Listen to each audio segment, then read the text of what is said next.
আসসালামু আলাইকুম রহমতুল্লাহ। এটা স্পেনের একটা দ্বীপ, পালমা। এক সময় এইটা মুসলিমদের আন্ডারে ছিল। সেনেগালিয়ার রাজা ছিল এখানে, তো মুসলিমরা কন্ট্রোল করতো। এটা ছিল মসজিদ, আর এর পাশে এটা ছিল রাজার বাড়ি আর কি, রাজপ্রাসাদ। এখানে রাজা থাকতো, এখানে তারা গোসল করতো এখানে। আর এটা হচ্ছে গিয়ে পাশে একটা লেকের মতো আর কি, এখানে কুমির আছে।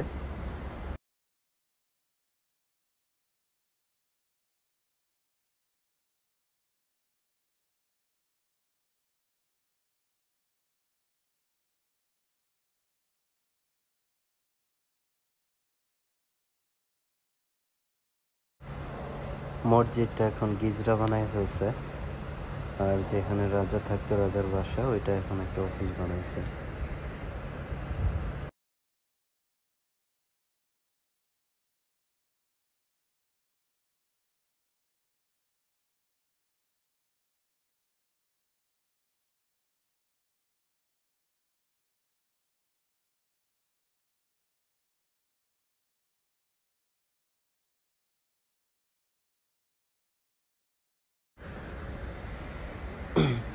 ইউরোপের ভেতরে নাকি এটা বললো আর কি এক বাঙালি ভাই, যে এইখানে আবহাওয়ার দিক থেকে সবচাইতে ভালো। কিছুটা এশিয়ার মতো আর কি, বাংলাদেশের মতো কিছুটা, তেমন বেশি গরমও না, বেশি ঠান্ডাও না।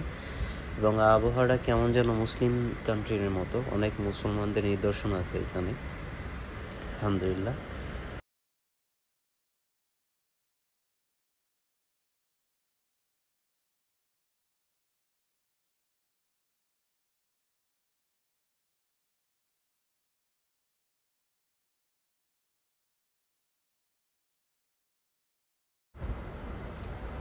এটা একটা পুরানো বাড়ি, কাছ থেকে বাস্তবে আর অনেক বেশি সুন্দর লাগে, ভিডিওতে অতটা ভালো আসতেছে না।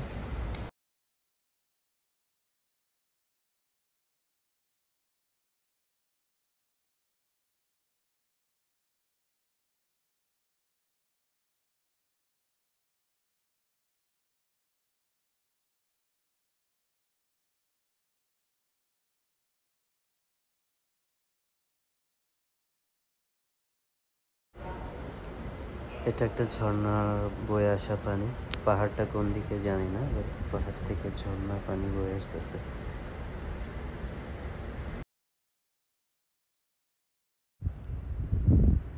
আলহামদুলিল্লাহ, কাজের উছিলা আল্লাহ সুবহানাহু ওয়া তাআলা এত সব জায়গায় ঘোরার সুযোগ করে দিছে।